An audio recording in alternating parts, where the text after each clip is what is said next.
Welcome to the Liz Wheeler Show. Guys, I have the best, worst video to watch with you. I actually laughed my head off when I first saw this video, even though it's not funny per se, but it is humorous at a certain point to see woke corporations completely self-destruct. Like, sit back. Think about what we've watched happen with Bud Light, right? They lit $6 billion of their own value on fire intentionally by hiring Dylan Mulvaney as a spokesperson, even though their audience, their consumer base is like red-blooded, red, white, and blue American who know the difference between men and women. And yet they hired a man pretending to be a woman to be their spokesperson. Just the most bananas move in history. And a lot of people are saying, okay, well, Bud Light did that in pursuit of an ESG score. And that's correct. I said that too. That's not incorrect. But there's an additional element that conservatives are missing here.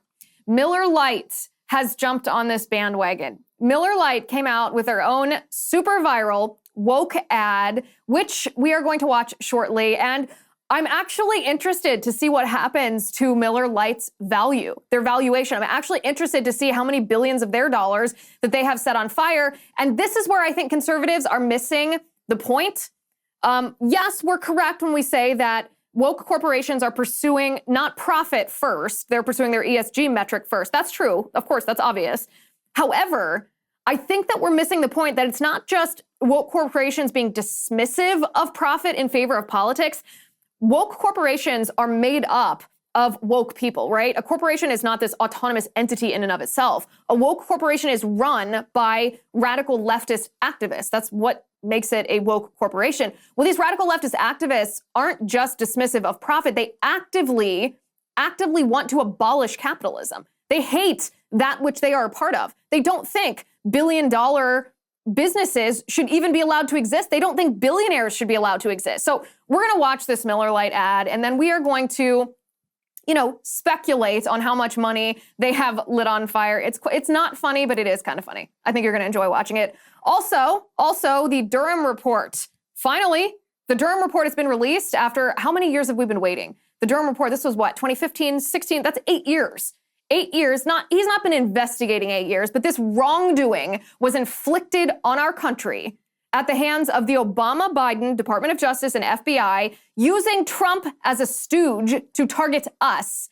Durham has finally come out with his report that focused specifically not on whether Russian collusion existed. That was the Mueller investigation. Durham focused on whether the FBI had proper predication on which to base their investigation of Trump. Crossfire Hurricane was the name of that investigation. And Durham, of course, found no, the FBI had nothing. The FBI, in fact, knew that everything that they were using as quote unquote evidence to open this probe of Trump was a big fat lie. And not only did the FBI know this, not only did the Department of Justice know this, guess who else was aware of this? Guess who else was specifically briefed about Hillary Clinton's plot to take down Trump using false allegations of Russian collusion? That's right. If you guessed Barack Obama and you guessed Joe Biden, then you would be correct. So we're going to go through this report together today, and we are going to look at some of the finer points of corruption and criminality that the FBI used in their effort to harness, weaponize the power of the federal government against Trump. Also, I'm smiling even as I say this. I'm so excited that we are launching LizWheeler.com this week, our new website, which we've been working on for literally months. This is a project that, it's taken us this entire year to build this website. And what can you find on this website? You can find articles that the mainstream media doesn't want you to be reading. I'm talking about COVID studies, stories about reporting about transgender issues, anything about the medical industry, the education industry, institutions that have been captured by radical leftists. We're going to talk about that on LizWheeler.com. It's also, whenever we talk about one of these topics on the show and I reference a study or I use a fact or a piece of reporting to substantiate the opinion that I'm sharing with you or the point that I'm making, you're going to be able to find that on LizWheeler.com. We're also launching a newsletter because, let's be real, YouTube is on the verge. They're about this close from kicking me off. There are about 350,000 of you who have subscribed to my YouTube channel. I desperately do not want to lose contact with you. So put your email down. Sign up for my email list. Sign up for this newsletter. It's going to come a couple times a week to make sure you didn't miss any of the good stuff. And yeah, just check out LizWheeler.com. I don't have any other call to action, really. I'm excited to show you. I'm excited to hear what you think of it. If you see anything that needs to be ironed out, maybe a typo here, a photo that doesn't load properly there, let us know. Drop your thoughts in the comment section on lizwheeler.com and share it. Share it with your friends and your family. Text it to anybody who you think might be interested in being part of our community, but lizwheeler.com. Okay, guys, we have a huge show, so let's get to it.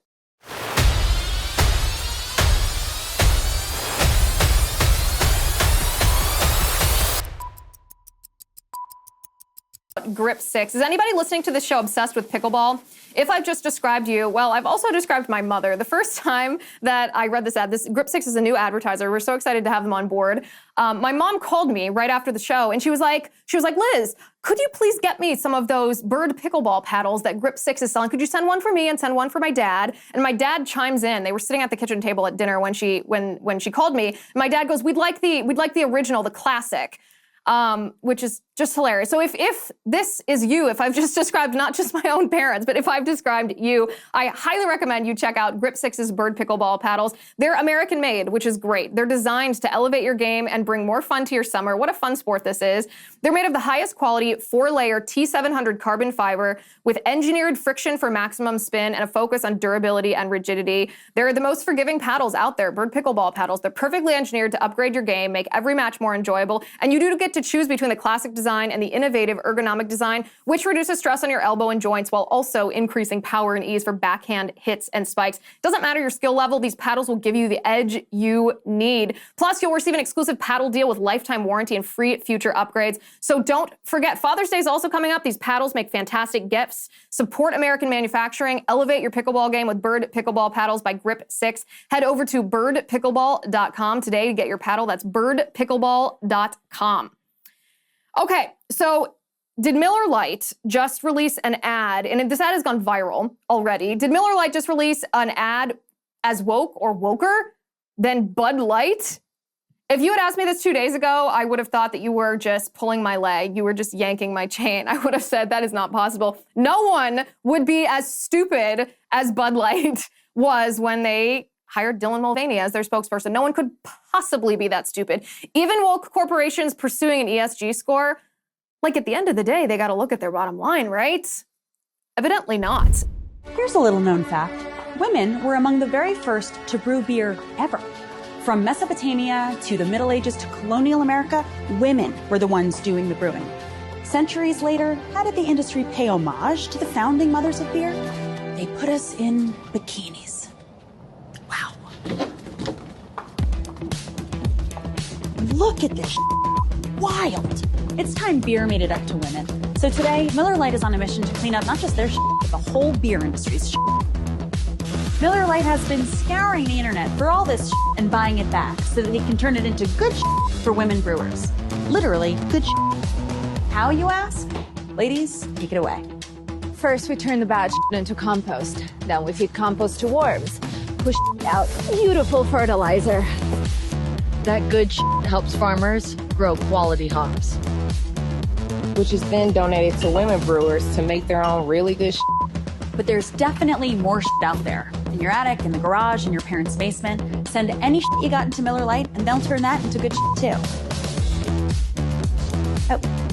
So here's to women, because without us, there would be no beer.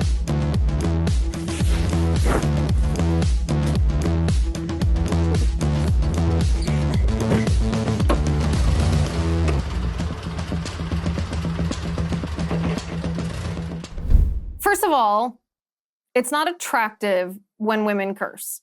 It's just not. There may be women watching this show who curse and who are going to contradict me. I'm right.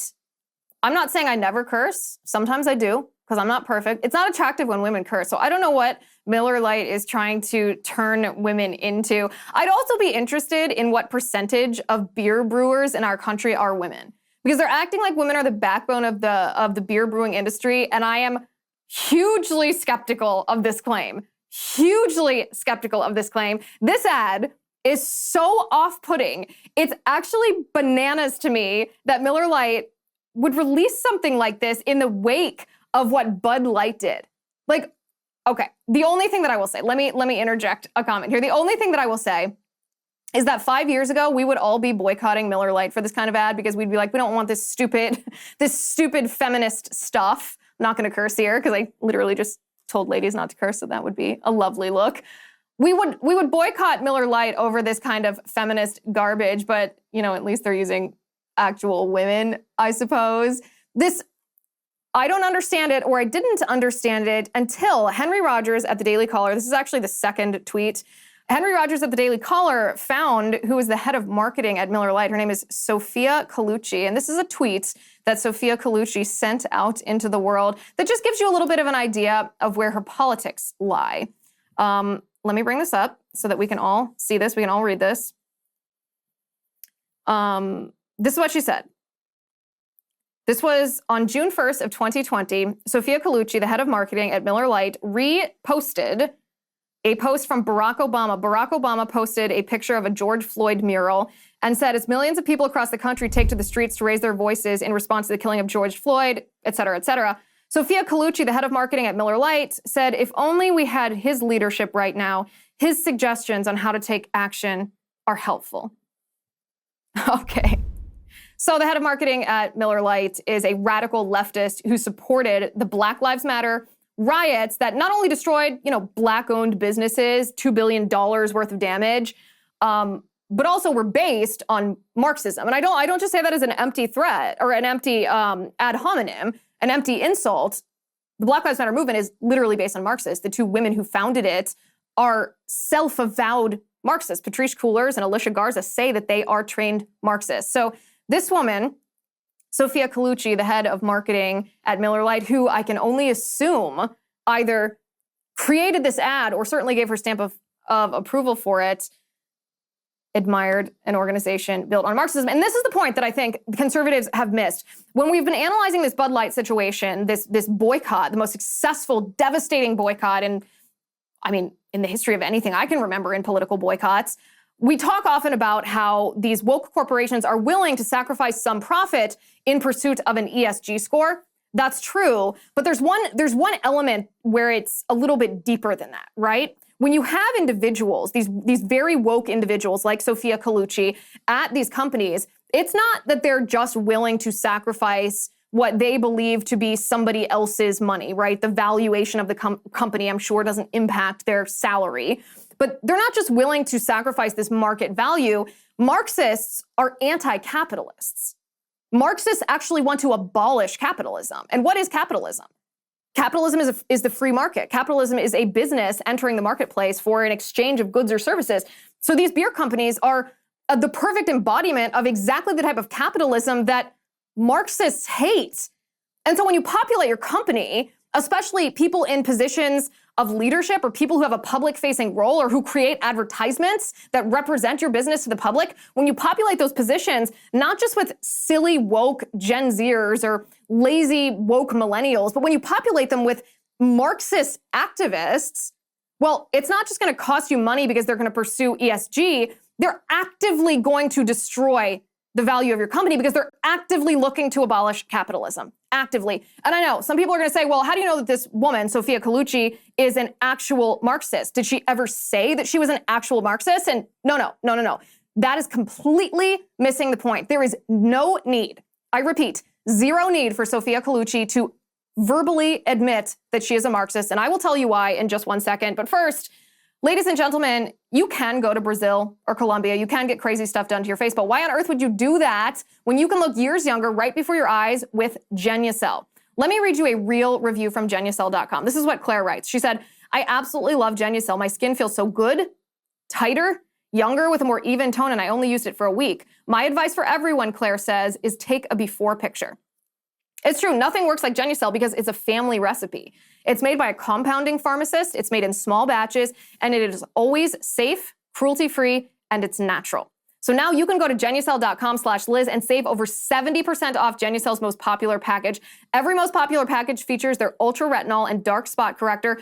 Do not wait. Go to Genucel.com/Liz. That's Genucel.com/Liz. You can now get free upgrades to priority shipping as well. That's Genucel.com/Liz. Genucel.com/Liz. Genucel.com/Liz. Guys, some of my favorite products as we're going into the summer are the dark spot corrector, because let's be real, you go into the sun. It's not like when you're a little kid, you just get a dusting of freckles. Sometimes we need the help with our face. Genucel.com is a natural way to help with these problems. Genucel.com/Liz. Is Sophia Colucci the head of marketing at Miller Lite? This obviously raging liberal, because she gave her stamp of approval to this woke ad, which TBD how much money or how much value this is going to knock off of Miller Lite's business. Is she a Marxist, or is she just a stupid leftist? Can you call her a Marxist? Can you label her a Marxist? Can you identify her as a Marxist if she hasn't said that she's a Marxist? The answer to that is yeah, you can. And you should. Because the hallmark of one of the hallmarks of being a Marxist is not admitting that you're a Marxist. Marxists understand, and this goes all the way back to the Frankfurt School in Germany, these original cultural Marxists that transformed Karl Marx, Friedrich Engels' economic Marxism into the cultural Marxism that we are familiar with in our country today. They were the ones, all the way back then, who understood that if they named their enterprise the Institute for Marxism, which is what they originally intended to name it, that it would turn people off. And they wanted people to accept their ideas, even though their ideas were just repackaged Marxism. They wanted people to accept their ideas without the quote-unquote preconceived bias against Marxism. This is a literal hallmark characteristic of a Marxist, is not identifying that you are a Marxist. Some of them do. Some of them do. Kimberly Crenshaw did. That's fine. Patrice Coolers and Alicia Garza did. That's fine. There are communists and Marxists who identify as such, but not all of them do. And just because not all of them do doesn't mean they aren't. It just means they haven't said so. Which brings me to this next story. Alexandria Ocasio-Cortez is probably a perfect example of this. She is not just a Democrat. She's not just a liberal. She's not just a far leftist. She's very obviously a Marxist. She identifies, I think, as a democratic socialist, or she was part of the DSA, the Democrat Socialists of America. It's kind of an obscure political party for loser communists, young loser communists. She was part of that crowd. Whether or not she calls herself a Marxist, it's very obvious that she ideologically is a communist. You and I can see that. You are not a proponent of the Green New Deal, which not only abolishes fossil fuel, but prohibits air travel and taxes cow farts and prohibits red meat and turns us into a socialist hellhole. That's what the Green New Deal was. You don't embrace something like that unless, even stupid people wouldn't. You have to be a Marxist in order to embrace that, because that's what it does. It fundamentally transforms the United States into a Marxist utopia. But here's something interesting. Here's something very interesting. And you can find this story on LizWheeler.com. We're going to get this up today. So go over to LizWheeler.com and you can read more about this, see other pictures of this individual. A former aide for Congresswoman AOC is a self-avowed communist. Just straight up admits it. This woman's name is Justine Medina. Justine Medina, she's 33 years old. She used to work for AOC. And she now, you can see it on the screen there. She is with AOC. She now serves on the executive committee of the New York State Communist Party. Does that give you the chills? Executive committee of the New York State Communist Party. And it's not something recent. It's not something that she evolved into. Back in 2020, when she was working on AOC's campaign, this is less than 3 years ago, 2.5 years ago when that campaign was happening. I guess 2.5 to 3 years ago. This is what she tweeted. You can find this if you look on the Wayback Machine, the Internet Archive that I think we're all grateful for. This is what Justine Medina, the communist, tweeted. She said, "Well, I am a communist, but work for AOC." Can you imagine? Can you imagine a self-avowed communist? So you have to think about AOC. Think about the position that she's in here. Or even hypothetically put yourself in the shoes of AOC. If you are a congresswoman and you are on the left, you were say, quote unquote, just a Democrat, right? You're just a Democrat, you're just a liberal, and you find out that a member of your staff, a member of your campaign is an active identifying communist. If you are not a communist, what do you do? If you are not a communist, there is only one course of action. You separate that person from your campaign or from your staff. This would be without question. This would be a no-brainer. This would be obvious. There would be no other option. No other recourse. Obviously, that person would be separated from the campaign. The only reason AOC or any person in Congress would keep a self-avowed communist on their payroll is if they're also communist.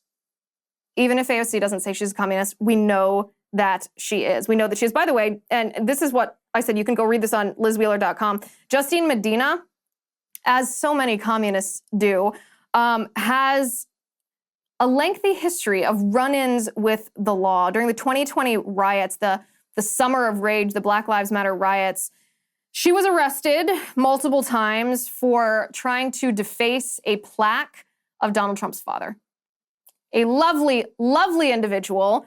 Of course, AOC is a communist, and of course, the head of marketing at Miller Lite, who praised Black Lives Matter riots, who praised Barack Obama, who puts out this woke ad. Of course, she is acting as a Marxist. Therefore, we should not be surprised that this destruction of value of these big companies is not just the byproduct, the unintentional byproduct of wokeism. It is the deliberate plan of wokeism, because wokeism is Marxism, and Marxism is anti-capitalism. They want to destroy our free market.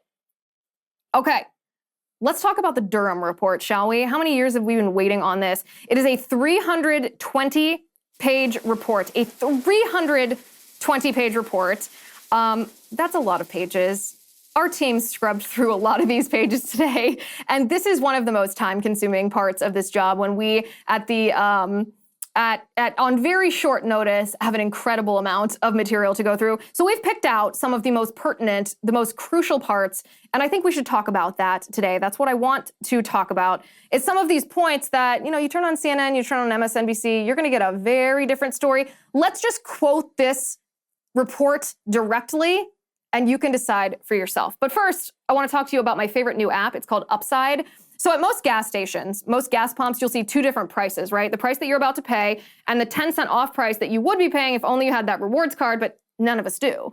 The trouble with rewards cards is that if you're on the go, which we all are, you can't always fill up at the same place, so you don't get any of the benefits. Well, let me tell you about this easy way that you can get cash back at multiple gas stations, mostly wherever you are. It's Upside. It's an incredible app for anyone who buys gas or buys anything, really. With Upside, you get cash back on every gallon of gas you buy. In fact, Upside offsets inflated gas prices by giving you this cash back on your purchase. The app is super easy to use, so you don't have to be tech savvy in order to operate it. All you have to do to get started is download the free Upside app, use my promo code Liz5, and you can get an extra 25 cents back for every gallon on your first tank of gas. Next, you just claim an offer for whatever you're buying on Upside. Then you pay as usual with a credit or debit card. Just follow the steps in the app, very simple, and voila, you get paid. In comparison to credit card rewards or loyalty programs, you can earn 3 times more cash back with Upside. Upside users are earning hundreds of dollars a year. So download the free Upside app, use promo code Liz5 to get an extra 25 cents back for every gallon on your first tank of gas. Download the free Upside app first, then use my promo code Liz5 to get an extra 25 cents back for every gallon on your first tank of gas.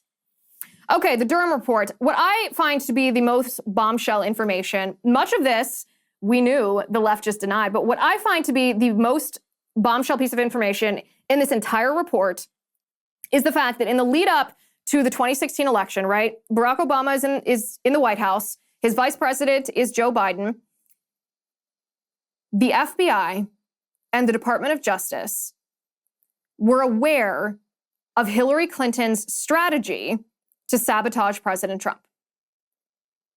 The Obama-Biden administration was aware of Hillary Clinton's strategy to sabotage Donald Trump, and her strategy was to levy these accusations against Trump of Russian collusion, to accuse Trump of directly colluding with Vladimir Putin and Russian intel in order to rig the election, in order to unfairly win the 2016 election and become president of the United States.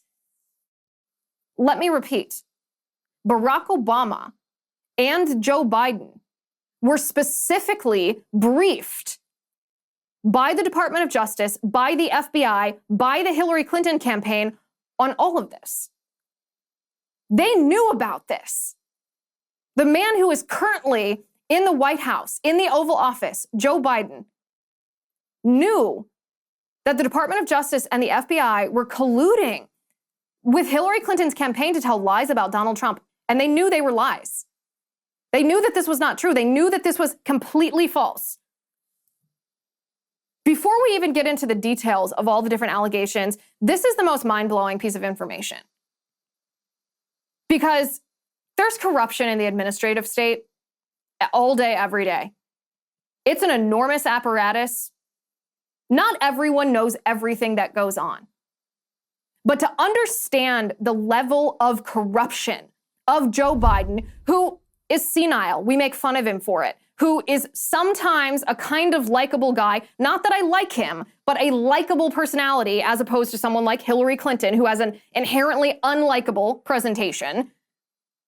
An old guy that we make fun of, a kind of likable guy who goofs up what he says all the time. This is not someone that we should simply laugh at, roll our eyes at, be embarrassed about, or mock. This is a man who had knowledge of one of the most sinister acts of government abuse in our nation's history. When Obama's administration weaponized the power of the federal government to try to subvert the will of the people, our votes, they tried to overturn our votes. How dare these people pretend that January 6th was an insurrection, a threat to our democracy, when they weaponized a federal government that they had the privilege to serve in to try to deflate our votes, to try to steal our votes from us. And they knew these allegations were false. They knew that all the allegations Hillary Clinton was levying at Trump, they not only knew what she was going to do, they knew the content, the substantiation or lack of substantiation for her allegations. This is what Durham writes. Neither the US nor the intelligence community appears to have possessed any actual evidence of collusion in their holdings at the commencement of the Crossfire Hurricane investigation. And nothing. It's actually mind-boggling. Like, I'm reading this and I'm almost speechless. We knew this, but now we know this. Durham says the FBI records prepared by Peter Strzok in February and March of 2017 show that at the time of the opening of Crossfire Hurricane, the FBI had no information in its holdings indicating that at any time during the campaign, anyone in the Trump had been in contact with the Russian intelligence officials. Durham says, our investigation determined that the Crossfire Hurricane investigators did not and could not corroborate any of the substantive allegations contained in the Steele reporting. Let's stop there for just a second. The Steele dossier is the thing on which everything about the Russia collusion narrative was built. The Steele dossier is a collection of what turned out to be lies. It's just fiction, written by a man named Christopher Steele. Christopher Steele is a former British spy who was hired by Fusion GPS, an opposition research firm. Fusion GPS was in turn hired by a law firm that was hired by Hillary Clinton. It sounds like a convoluted chain because that's exactly what Hillary Clinton wanted it to be. She wrote in her campaign finance records that the money that she gave to this law firm that hired an opposition research firm that hired a British spy to write lies about Trump, she wrote that it was legal fees. She paid this law firm for legal fees. It wasn't legal fees. She paid this law firm to hire an opposition research firm in order to hire a former British spy to defame Trump. Not just to defame Trump. That would be gross enough, right? That would be like mudslinging, unethical mudslinging, just something that we would not accept. You would think we would not accept in a presidential campaign. But then the Obama administration took Hillary Clinton's lies and weaponized the government against Trump using those lies as justification, even though, what did Durham say?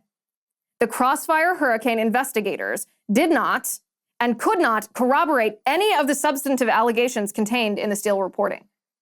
Why? because Hillary Clinton knew that Christopher Steele was full of it. The Department of Justice knew that Christopher Steele was full of it. The FBI knew that Christopher Steele was full of it. The Obama-Biden administration knew that Christopher Steele was full of it, just like we all do. But they abused their power, and they targeted Trump using that as justification anyway. This is what Durham writes.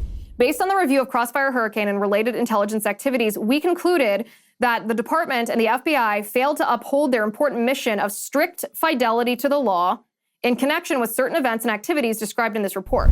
Yeah, no kidding.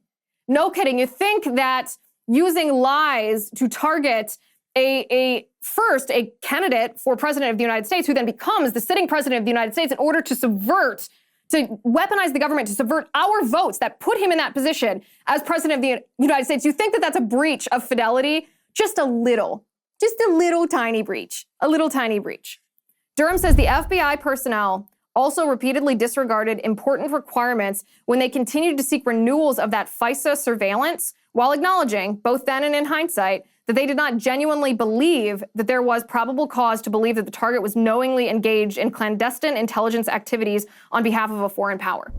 So he's talking about Carter Page. They knew that Carter Page was not a Russian spy. Of course he wasn't a Russian spy. Obviously he wasn't a Russian spy.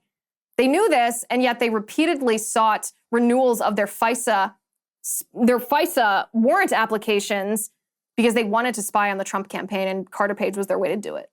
They knew they were lying. So what I am describing is not just corruption. It's not just malpractice. It's criminality. The government does not get to spy on a private citizen without a justly obtained warrant. This was not a justly obtained warrant. This was a warrant obtained under knowingly, willfully false pretenses.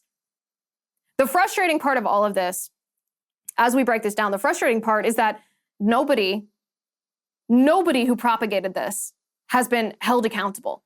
Nobody who propagated this is in jail.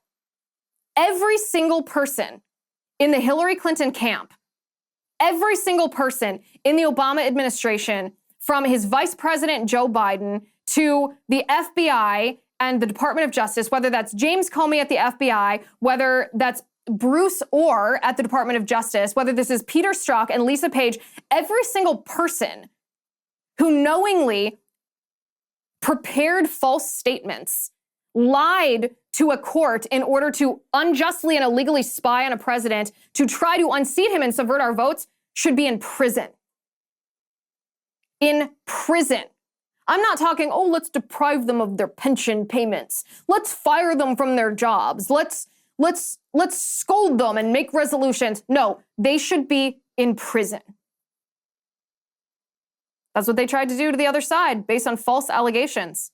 How many guilty verdicts were they able to achieve? And not achieve, and I don't say guilty verdicts they were able to achieve. I don't say that assuming the objectivity of the juries that produced these guilty verdicts. Of course they were not objective juries. This was in Washington, D.C. This is part of why this plan is so egregious, because it was so effective, because the Hillary Clinton camp and the Barack Obama administration thought of everything. They knew that a false allegation could still render a guilty verdict if you try the person in Washington, D.C., where the jury is just made up of a bunch of radical leftist swamp creatures who work in Washington, D.C. But who is not in jail? Who is not in prison? Hillary Clinton and her people and Barack Obama and his administration and Joe Biden and James Comey. It's mind-blowing. It's not just a matter of justice in this scenario either. It's a matter of, if we don't, one of the purposes of holding people accountable when they break the law is, yes, to prevent them from doing it again, but also if we don't punish a crime, if we don't stop people from committing the crime, if there's no consequences for that crime, it emboldens other people to do the same thing. So the message that we have now sent as a country is, well, you might have your name appear in a 320-page report, but do you really care? So who else is going to be emboldened to commit these same crimes? Technofog is a Twitter account and a Substack. If you guys don't follow this Substack, highly recommend. It's technofog.substack.com. He's been following and analyzing all of these investigations with really, really nitty-gritty detail for years now, absolutely years now. And this is a point that he made on Twitter that I want to share. He said, the FBI and the Department of Justice restricted 2 investigations into Hillary Clinton during the 2016 election. 1, the Clinton Foundation investigation, and 2, illegal foreign contributions to the Clinton campaign. No investigative activities occurred for months. So it's both that they weaponized the power of the federal government against Trump using lies as justification, and also they protected Hillary Clinton when there were 2 very legitimate investigations into her foundation and illegal campaign donations that would benefit her presidential run, and the FBI knew about those and willfully put a hold on them because they wanted to give her an advantage. This is election meddling. This impacts the outcome of elections. And it certainly greatly impacted President Trump's term in office, his ability to be effective as president. They handicapped him, which means they handicapped us, our votes, our voices. He, after all, was our representative in the White House. Chuck Ross is an investigative reporter, and he noted from this Durham report, too, that one aspect of the FBI's investigation, or they ended one aspect of the investigation. This is what he says. The FBI ended this aspect of its investigation after, quote, a long time and valuable confidential human source made an improper and possibly illegal campaign contribution to the Clinton campaign on behalf of a foreign entity. Okay, so Trump didn't collude with Russia. Trump's people didn't collude with Russia, but Hillary Clinton had a foreign entity illegally contribute money to her campaign. And the FBI just ended the investigation. The FBI also knew that the Alpha Bank allegations, that story was completely false. In fact, Durham reports that while the FBI agents concluded that this allegation that Alpha Bank was some kind of back channel to Russian intelligence that Donald Trump used to communicate with Vladimir Putin, even though the FBI knew this was false, FBI leadership overruled reality and truth and forced them to continue with the investigation of Trump anyway. Which brings us to Hillary Clinton's tweet of 2016. Let's bring this up. In 2016, I want to read this to you exactly. In 2016, on October 31st, mere days before the election, Hillary Clinton tweets, computer scientists have apparently uncovered a covert server linking the Trump organization to a Russian-based bank. Hillary Clinton knew that this was false. She knew it was a lie. The FBI knew this was false. They knew it was a lie. The DOJ knew it was false, knew it was a lie. And Obama and Biden knew that it was false and knew that it was a lie. It's chilling, isn't it? It's totally chilling. And then, of course, we have Adam Schiff. Adam Schiff in 2018, let's bring this tweet up as well. In 2018, let me look at the exact date on this tweet.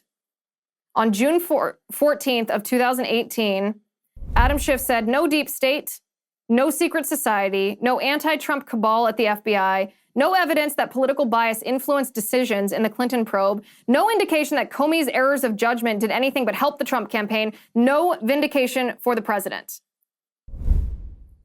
Durham found that the FBI agents who were spearheading Crossfire Hurricane, this investigation into Trump, were severely biased. They actually wanted to investigate Trump. They invented reasons to investigate Trump because they so badly wanted to.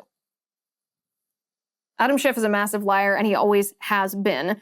Now, of course, the motive here, Durham notes that on July 2016, Hillary Clinton allegedly approved a proposal from one of her foreign policy advisors to tie Trump to Russia as a means of distracting the public from her use of a private email server.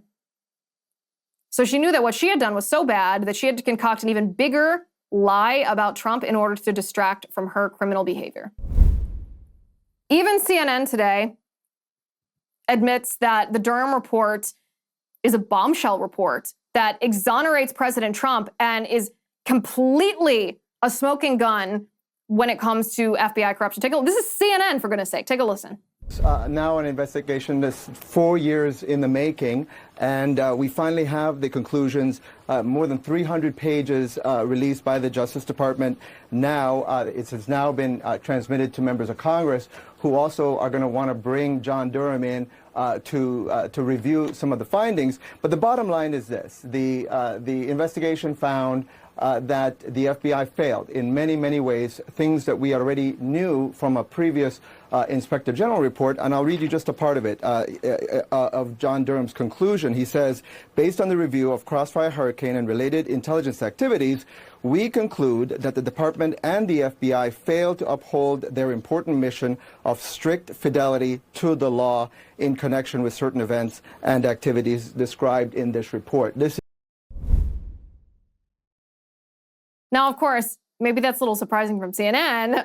I was a little surprised to see it. But over on MSNBC, if you want a dose of delusion, MSNBC had former FBI General Counsel Andrew Weissman on. And this is just an example, an illustration to us. It's kind of eye-opening, actually, to recognize how deeply entrenched the deep state is in these intelligence agencies, that they justify their behavior. They actually don't think that they did what they did was morally wrong, even if it was technically legally wrong, because the ends justify the means. They hate Trump so much that they believe breaking the law was worth it. Take a listen to this. So you were on the Mueller probe. I mean, what was it like to know that for 4 years, another one-time peer, and we should say Mr. Durham was at one time respected and regarded. He came in and did some important work following the Bush years regarding to adjacent to the war on terror policies. What was it like to have your probe investigated for 4 years? So we were very aware, as I'm sure Pete Strzok and people at the Bureau before us were very aware, that there was going to be an investigation of us. And you know what? Our view of that was fine. You know what? If you know what you're doing is done in good faith, and obviously you could make mistakes, but our view was like, fine. If somebody wants to come in and second guess what we're doing and look to make sure we did something, that's fine. What's unbelievable about John Durham is he brought 2 cases that he lost. He seemed to say it was okay to bring a case even though it was really thin and not really provable, as long as you have some other story. This was Bill Barr's argument, which was, oh, that's fine because he was telling a more important story. That's not what criminal cases are for. So there was just this real lack of substance to what he was doing. And when you have the IG already doing an investigation, talk about like a total... you want to talk about a witch hunt or sort of real wasted resources. There are a lot of things to investigate. There are a lot of things that can be useful in government. If John Durham was really just doing an investigation to talk about what are better policies and practices that the FBI could have and was depoliticizing it, I would have been all for that and said, great, you know what? There's no agency that can't use greater scrutiny. But this was trying to say that there's a big there when, there's no there.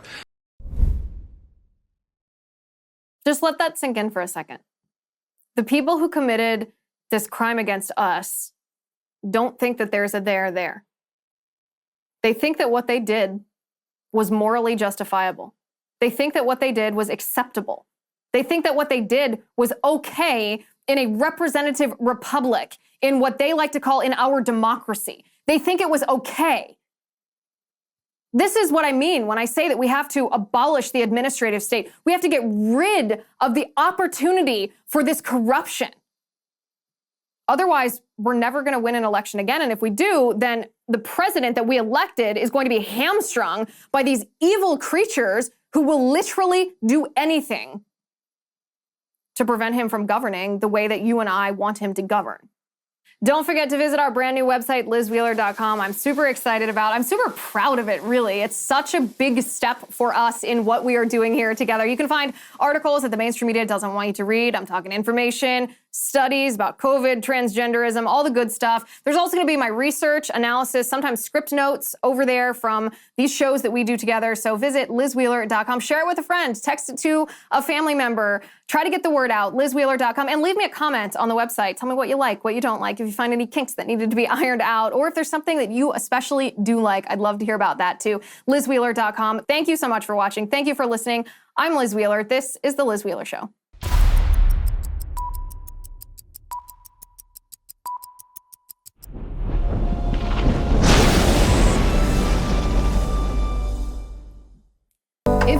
already, give this video a thumbs up, hit the subscribe button below, and ring the bell to make sure you never miss a video.